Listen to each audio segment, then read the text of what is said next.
Hello? Yes. Perfect. Good afternoon, everyone.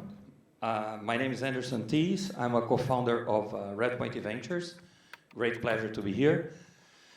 I will be talking to you today about the evolution of the ecosystem of tech entrepreneurship in Brazil. The idea is to give a broad overview of what we had in the country in the last 15 years. There will be a little bit of back and forth between Brazil and Latin America. It's a nascent ecosystem, so some informations are specific of Brazil, others are related to Latin America. But to get us started,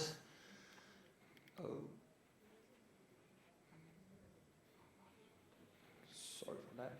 Yeah, there we go. I'll talk a little bit about how we are set up at Redpoint Ventures, a little bit about my background, then focus on the ecosystem throughout the presentation. I think this can be much more interesting if we get a lot of questions from you guys, okay? So feel free to, I think we're gonna have the Q&A in the end, right? Thank you so much. So Redpoint Ventures is an early stage venture capital firm. We founded the firm in Brazil in 2012. I'm a managing partner, and we started the firm together with two US funds. One is Redpoint, the other one is eVentures. That's where we get our name from. And we are based in São Paulo in Brazil. We have the two fund partners have headquarters in Silicon Valley, one in San Francisco, the other one in Menlo Park. But we also have sister funds in other geographies. So we have a sister fund in Germany that looks at investments in all of Europe. And then in Asia, we have China and Japan. So hopefully soon we're gonna have Korea, that as well. Little bit about my background. I'm on my second career. I'm a computer engineer by training, and I worked for a little over 10 years as a software developer, both in Brazil and Switzerland. Then I moved to the US and learned about venture capital and came back to Brazil in 2003 to start working as a venture capitalist. It was very, very early in our process there. And on my previous experiences, I think the one that might relate the most here with this part of the world was Naspers, which is a company from South Africa. But their biggest, the most successful investment we made at Naspers was an investment in Tencent. It's today the best return investment, venture investment ever. They acquired 50% of Tencent for $32 million. During the IPO, that became 37% of the company. And as you know, Tencent today is over $500 billion, so it's a fantastic investment. We started operations in Brazil for Naspers in 2006. I was the first executive on the ground for the internet platform there. And in that, I did a couple of investments that today are very well known in Brazil. Probably the most famous of those is Movile, who today is one of the first unicorns in Brazil. They have an investment in the food delivery business called iFood, and another 40 different businesses. iFood alone is already over $1 billion as well. So it was with this track record that we started Redpoint Ventures in Brazil in 2012. And moving to the ecosystem itself, so the request for the presentation here was to give a broad overview of how we evolved, the speed of it and where we are, in hopes to, so that you could do parallels with other geographies that you'll be hearing throughout the event here. So to do that, I actually took a slide from our fundraising pitch deck from 2012. So this is how 7 years ago, I was explaining the ecosystem in Brazil. So basically what we had in Brazil was before the bubble, so this was the internet bubble of 2000. Before that, we had very little time for the startups in Brazil. In the US, the internet boom started around 95, and we had like 5 to 6 years of strong investment in the internet before the bubble burst. In Brazil, we started in end of 98, beginning of 99, so we had little over a year before the magic was gone. And then after that, the first business model that worked internationally, in Brazil, it was very concentrated. So it was really with social media that we started to see a lot of activity in the Brazilian internet.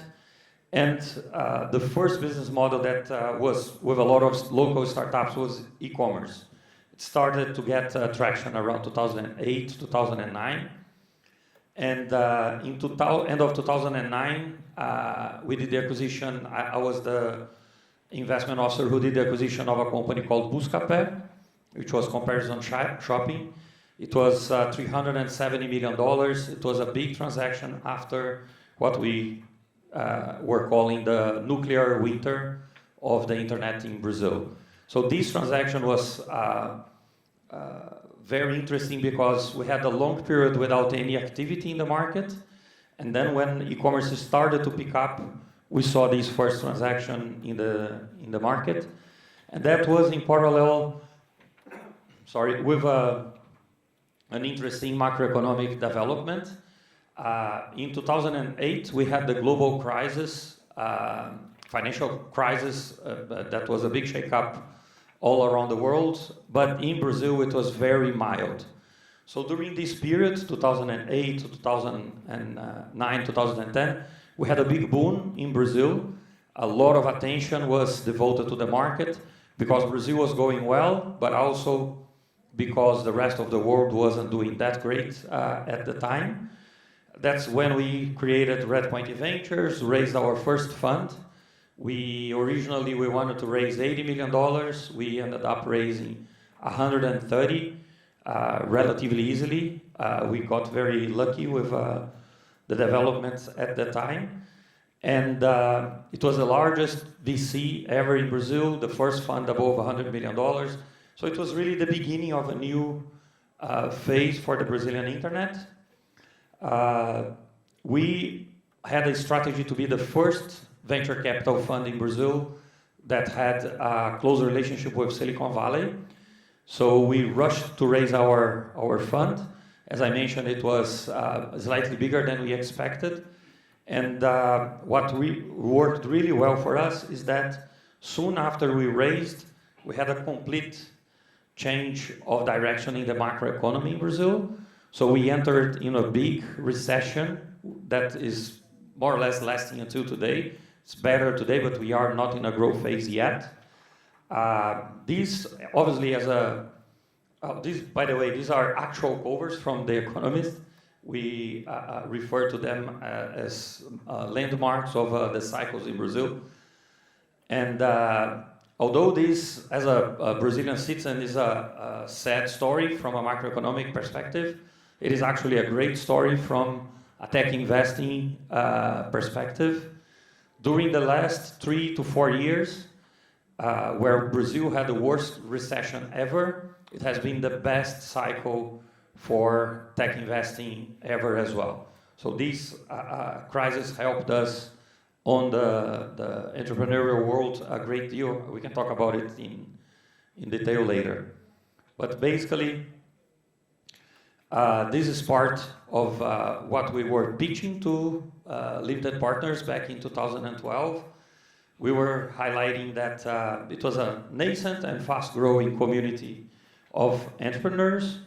Have a look at these. We were really proud that we had 65 early-stage deals in 2011 versus 16 deals in 2010.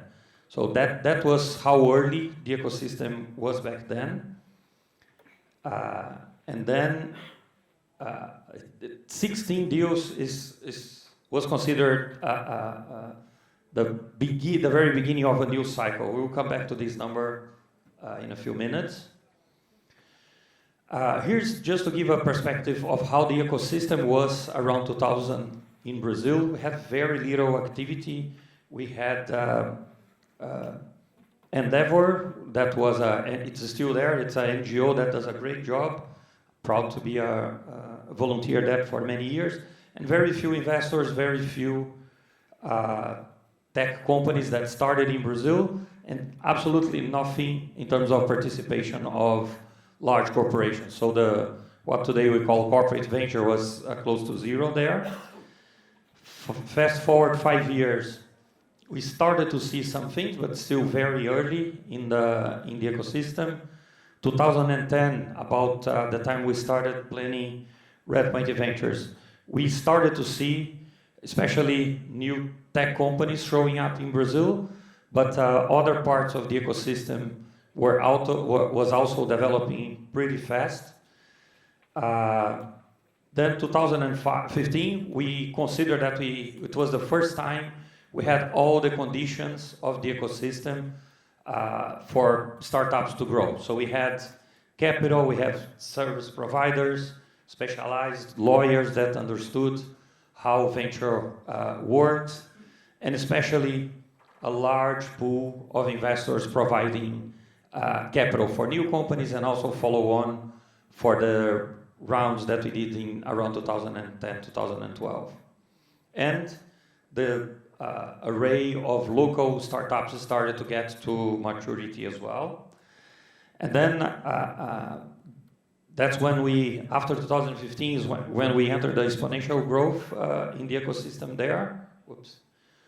And today it's a fairly crowded market, so we have a lot of players. I think the biggest evolution was the first step was professional investors, both the managers of the funds and also the limited partners that are investing in our funds. This was a very important milestone for the ecosystem. We started to get a fair amount of startups getting to maturity. So companies were worth already hundreds of millions of dollars. Obviously, this is important for the investors, but also as a validation for the ecosystem and attraction of talent to the Brazilian entrepreneurs and employees to join the startup revolution, if you will. And since 2015 to today, we also saw a big wave of corporations that started to pay attention to innovation through corporate venture. Part of this evolution of the corporation venture participation in Brazil was through a project that we co-founded with Itaú. Itaú is the largest financial institution in Latin America, over 100,000 employees. And we co-founded a physical space called Cubo. The building today is the second largest space for entrepreneurship, digital entrepreneurship in the world. It's 20,000 square feet, 150 startups in there. And this is actually inspired on something our sister funds did in China. You might know a place called Tech Temple. There in China, what we are doing is smaller buildings, but many of them. In Brazil, the concept was slightly different. What we wanted was to put all the best startups together in one place in São Paulo. So that's why the building is much bigger. And the setup is quite interesting. We have an open area here, which is a cafe. So for entrepreneurs to meet here, they don't need to be part of the Cubo. There is no credentials that you have to validate. It's an open area for meetings. Then inside the building, we have 1,200 seats for residents, plus a few spots for around 600 seats in total for events. So the idea was to have the ecosystem meet in this building. That's why we had open areas, we had a lot of space for events, and the residents, so that the building is always alive. In the rooftop, we also have an area for social gatherings. So typically what we do the event here in the auditorium. The auditorium is for 400 people. We also have different meeting rooms, 100 people, 50 people. And our goal was to have around one event per day there. When we thought of it, we thought it was a crazy idea to have something there every day. And since we opened, we have had, in 2015, we have had 3 to 7 events per day every day. So last year we had 1,000 events only in this building here, which is a very efficient way to make the ecosystem flow and for people to get together and discuss ideas. This is something we started together with Itaú, but it's a separate entity, it's a not-for-profit. So there is a separate team running this, and it's an open innovation platform. So that means neither we from Redpoint nor Itaú, we have no special rights over the startups that are there. Obviously, there is a very good relationship, but we are not entitled to anything just because we co-founded the space. All the investors are welcome, all the banks are welcome there, and the idea is to have the best of the ecosystem in the place. Another very important step for the ecosystem was the big outcomes. So we always had a very lively M&A market in Brazil, but the exits were of $100, $200, $300 million. And there was this question whether Brazilian entrepreneurs would be willing to work until the companies were in the billions. Our argument as investors they were selling for a couple of hundred because there was not available capital to grow, and there was this doubt whether they would be ambitious enough. And what we saw in the last few years, especially the last 2 years, frankly, was the beginning of very large outcomes in Brazil. So our portfolio from 2012, when we structured the fund, we didn't underwrite any IPOs nor unicorns in our portfolio. We assumed we could do exits of $500 million, but not. We didn't expect or plan for more than that. And we already have 2 unicorns already in the first fund. And we had a bunch of IPOs of Brazilian companies in the few $1 billion in value already. So this was probably the last big check mark that we had to do in terms of is the ecosystem mature or not. Worth mentioning, a lot of these transactions are actually related to Asia. Historically, we had a lot of investment from Europe and from the US. In the last few years, there is a lot of exchange between Brazil and Asia, especially China. But to give you a few examples, 99 was acquired by Didi from China. Movili, it's a sister company of Tencent, so it's also an investment from Naspers that I mentioned to you. Let me see, Happy it's also from our portfolio, received an investment from SoftBank, $1 billion, the round was $1 billion, so the company's worth, or was priced at a little over $3 billion. Nubank received an investment from Tencent. So there are a lot of connections between Latin America and Asia already, and we have to make sure we do more and more of those. So here, in terms of what's expected to come in the next few years, this is a slide I borrowed from the Latin America Venture Capital Association, but everything points to a very interesting future in the next few years. So we had yet another year of record investing in the region. The size of the transactions are growing. I remember, you see here, we had a $500 million round in 2018. We had $1 billion investment in Happy early in 2019. And 3 or 4 years ago, I was on a panel discussing whether the total size of the industry in Brazil was $500 million or $1 billion. It was a big debate. So it's definitely growing and accelerating, which is really good. Co-investments between funds is also becoming more and more common there. As I mentioned, unicorns and IPOs are happening. Big tech companies are being formed. And what we expect to come later is also super interesting. In particular, a company called Mercado Livre. It's doing really well. This is like eBay of Latin America.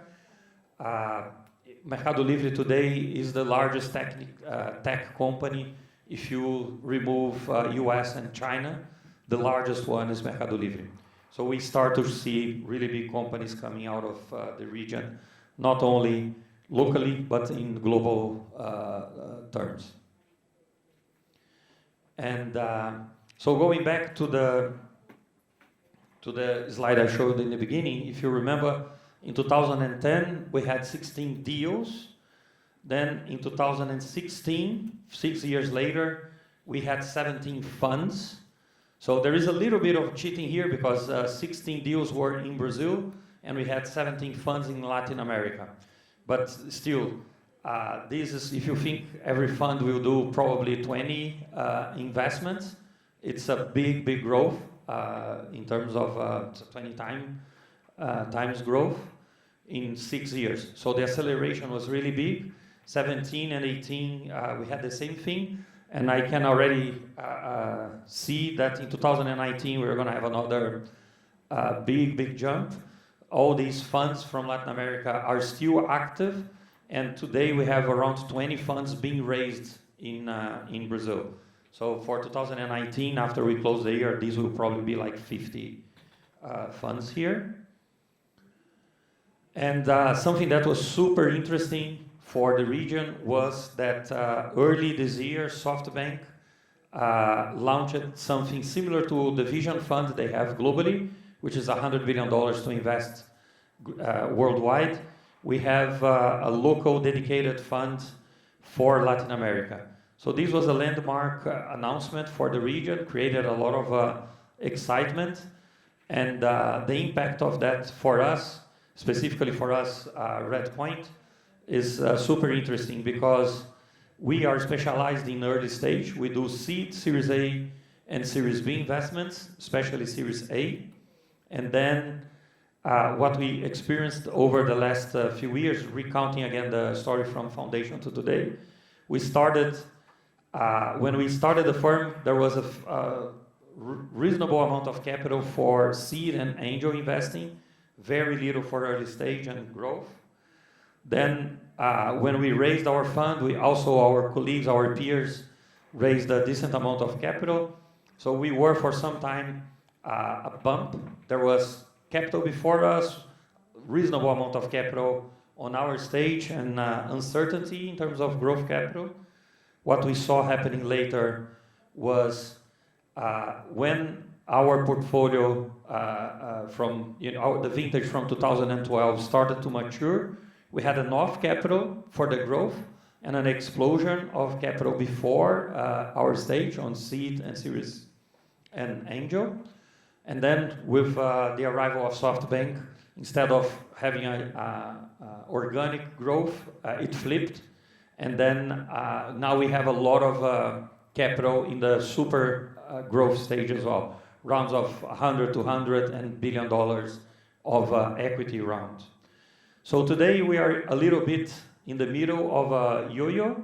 So it's a very special place to be as an investor. Obviously, it's not going to last forever.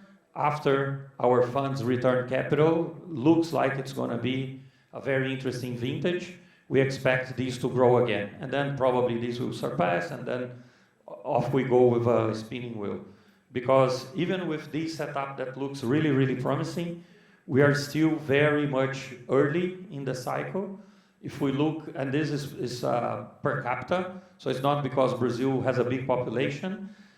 The amount of capital, the proportion of our GDP going into venture capital is still very small. The high end here, you're going to see it's Israel and the US. China, the numbers are not public, so that's why it's not in here. But per capita, probably China will grow a lot still as well. But the important message here is, even with the growth that we already had, which has been exponential, we still have a lot of room to grow in the next few years. This is a bit of the summary of why the Brazilian market is interesting as a destination. It is a pretty sizable internet population. We have over 200 million people in the country, and 113 million people active online. This is on a monthly basis. So it's, again, on public numbers, it's one of the largest internet markets, which is in itself interesting. E-commerce is growing, but it's still far from fully penetrated. So there's a lot of growth in the very first business model we had. So even the first thing is still in a high growth stage. Something interesting, Brazilians are very, very active online. There is a lot of engagement. It's one very interesting characteristic, and the other one is the Brazilians tend to go everyone for the same platform. So Brazil typically is very big for the platforms that do work in Brazil. So if you look at Uber, it's the first and the third largest cities for Uber rides today are in Brazil. It's São Paulo is the first one, and Rio is the third one in number of rides. And Instagram, there is a lot of adoption. Facebook also, Brazil is the fourth largest market. So when it works in Brazil, it works really well. I think it's the fair way to put it. And finally, something we are also very excited about in terms of future in Brazil. Today in the world, 7 of the top 10 companies listed in terms of market value are tech companies. In Brazil, they are not yet. And we have a pretty good indication that it will change and it will become a market of tech-driven companies as well. So the opportunity to invest in the companies that will be the Brazilian equivalents of these companies is right now. We start to see a few, but the next 5-10 years will be very, very promising as well. And again, globally, and especially in the US, those companies that compound the top of the market value are all venture-backed companies. So again, the opportunity to do the same in Brazil, we believe, is around the corner. Okay, this is what I had in terms of content. If you have questions, I'll be delighted to cover.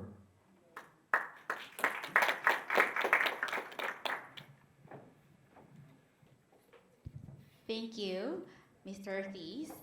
Do we have any questions for his presentation? Oh, okay, we do actually. So we have one question from a user. It's called Rapid Changes Affecting Valuations, SoftBank China, more, sorry, you can't see. VC deployed but fewer exits and big companies like Mercado Libre grabbing best tech talent. Reaction? Interesting question. It's a very interesting question and spot on one big challenge we have, not only in Brazil, but everywhere. What we have to our benefit in Brazil is a big shift that came with the macroeconomic crisis. Before, specifically in terms of talent, my generation, what was considered something, what would make our parents proud was if we were to work to a multinational company. So very traditional careers. After my generation, there was a whole generation that was much more interested in working for the government. It was a long cycle of public working with high-paying jobs and very stable jobs. And the startups were considered something very risky. The benefit that the crisis brought to the ecosystem was the shake-up of this belief. So 2 things happened. Because it was a bad cycle for the economy in general, for the old economy, and a very good one for the digital one, what happened was the perception that careers in big corporations was safe was gone. A lot of people were laid off. The projects that, for those that were still working in large corporations, the projects were cost-driven, not growth-driven, so boring type of work. while the startups started to be very valuable and doing great things in the country. So the biggest shift we had in Brazil to that question was not only the founders, the quality of the founders increased, definitely, but the quality of people available for the startups was much bigger. So these in Brazil now, definitely we could employ a lot more people if we had. It is a problem, but it's less of a problem in Brazil than in other regions, the Silicon Valley, for example. So it is a challenge, but it's, I think we are stealing still a lot of talent from other markets there. Thank you for the answer. The same person, Christopher Schrader, had a follow-up question, which actually happens to be my question as well. Do you see more companies going Latin America-wide, challenges and opportunities? Yeah, this actually has been a trend that is changing. So traditionally, and this used to be our advice as well, was for the company to grow in Brazil, become a market leader there, then grow to the rest of Latin America. This is oftentimes a desire of acquirers. You know, a company that will acquire a company in the region. They want to solve Latin America. They don't want to buy a company in Brazil, then another one in Argentina. So they want to acquire a company that resolves the whole region. And this has more or less always been the case. I think Móvel is a good example. Mercado Livre is an Argentine company, but 60% of the business is in Brazil. So a similar profile as well. But Mercado Livre stayed in Latin America, a fantastic company. Móvel grew globally. And more we start to see actually companies doing different internationalization routes. So one of our portfolio companies, for example, called Gympass, they grew in Brazil first, then went straight to Europe, and now they are entering the US. We have another company in our portfolio called Pipefy. It's a global product, so they went straight from Brazil to Silicon Valley and they sell globally. So we start actually to see companies doing different routes, but definitely internationalization of Brazilian companies is a new and very strong trend for sure. Thank you. Next question, if you don't mind moving on to the next question. It's an anonymous person asking. Is it easy for Brazilian startups to expand other Latin American markets, I guess similarly, such as Argentina, Peru, and Chile? You covered bits and pieces of the answer, but if you don't mind just going a little further, please.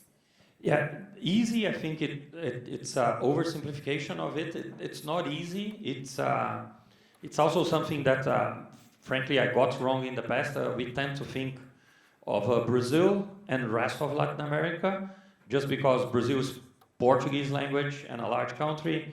All other countries are Spanish speakers. But in reality, it's a country-by-country process. So Argentina is very different from Mexico, which is very different from Colombia. And you have to be very careful planning how you do that. There are cultural differences, even dialect difference from one region to the other.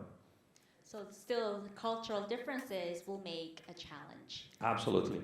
For example, for real example, user-generated content not necessarily can be shared between the two.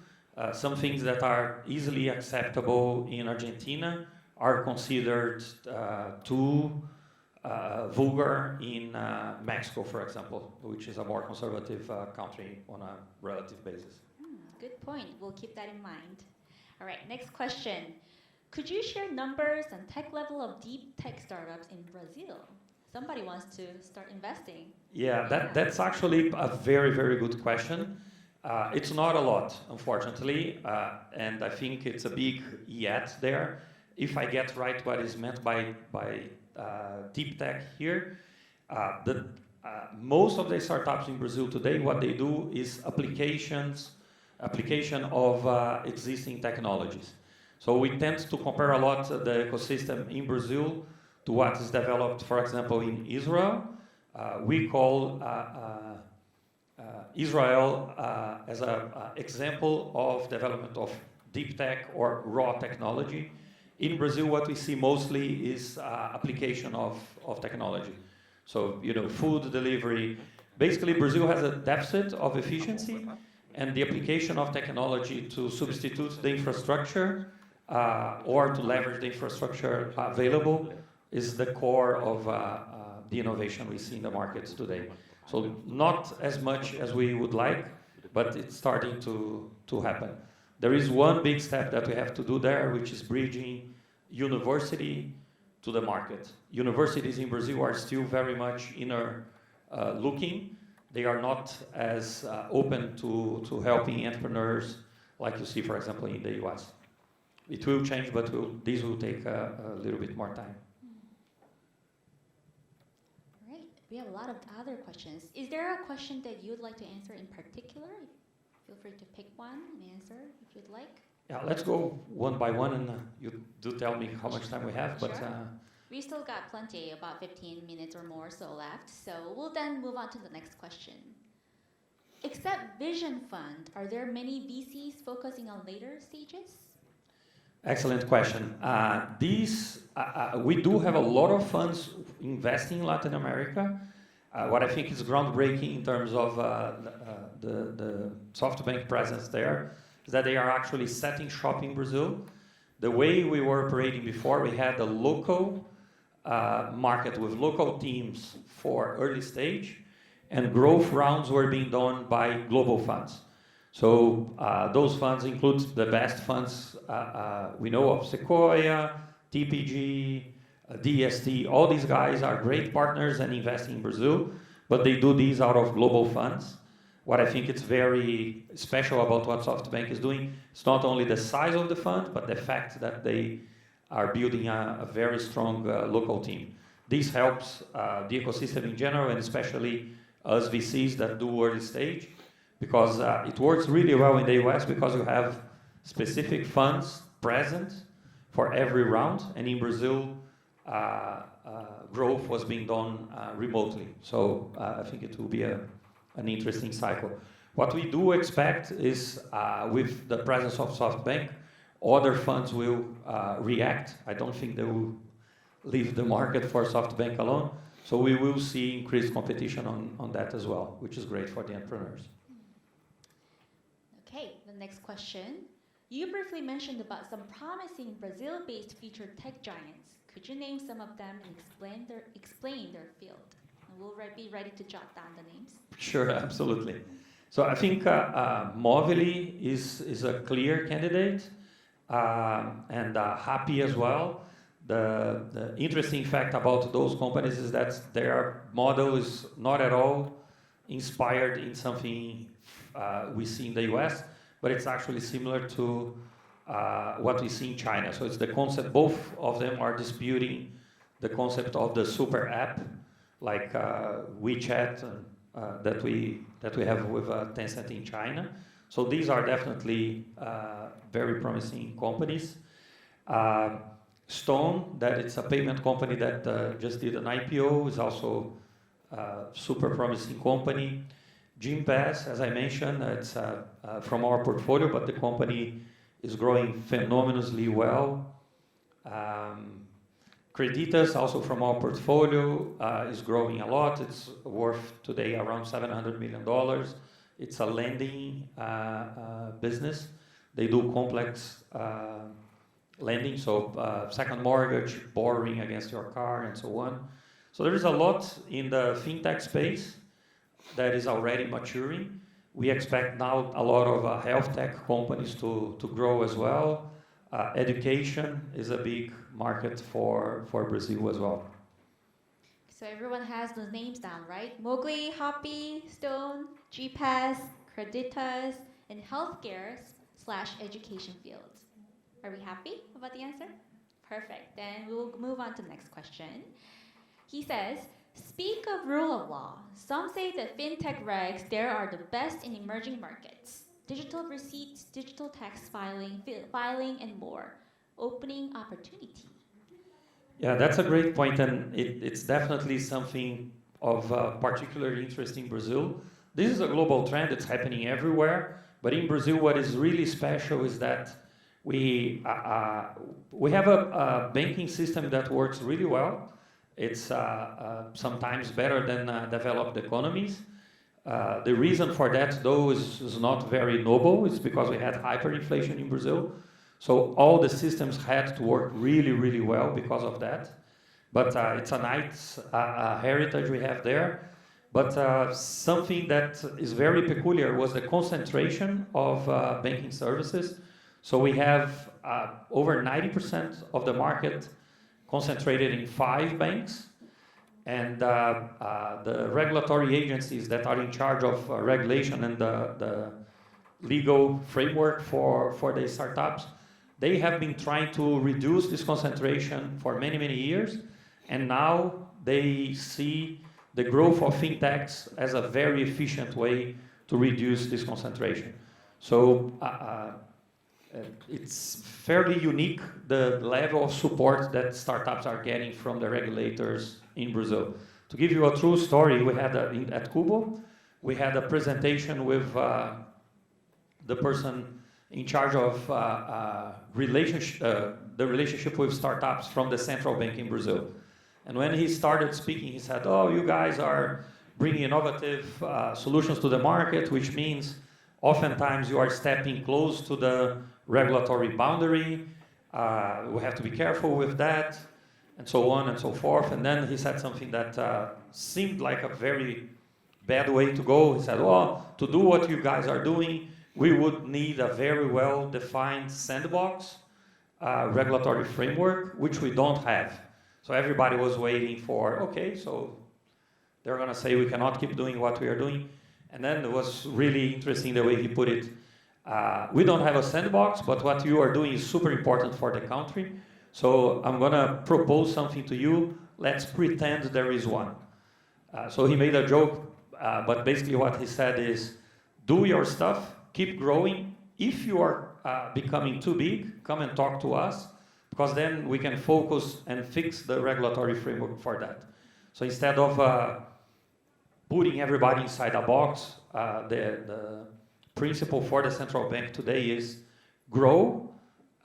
When you need a license, come and talk to us, because we might have to adjust the system to fit your business model, which is quite special. And this was already with the previous government. We just got a new government elected, and the new one is even more supportive of the tech ecosystem. Actually, the Minister of Finance in Brazil is a former venture capitalist. So I think it's the best time in terms of government and legal support that we ever had there. If you have a framework that's that flexible and open, no wonder you have exponential growth like that in the fintech area. Absolutely. It's wonderful. All right. What do we have here? Next question says, your opinion on Mercado Libre's capability to create ecosystem like Amazon? That's an excellent question. I don't think Mercado Libre is going to venture on infrastructure of internet like AWS from Amazon, but the rest they are doing. So Mercado Libre is already pretty big on the payments side. They created Mercado Pago, which is also a very big company. And they do have a corporate venture arm. They are making investments in other companies. So it is already a nice ecosystem. Something peculiar in terms of Mercado Libre, over 70% of the revenues from Mercado Libre come not from direct selling, but from other entrepreneurs selling through Mercado Libre, so what they call the power sellers. So it is by nature already ecosystem type of approach. They do invest in companies that provide services to all these guys and so on. So it is something pretty cool that they are building there. Thank you. Unless we have any other questions coming from Slido.com, we are now open to the floor to ask any questions you have. And if you could raise your hand, we will hand you a mic. Anyone who has a follow-up question on the presentation or even the answers to the questions on Slido.com? None? Lunchtime, I'm assuming.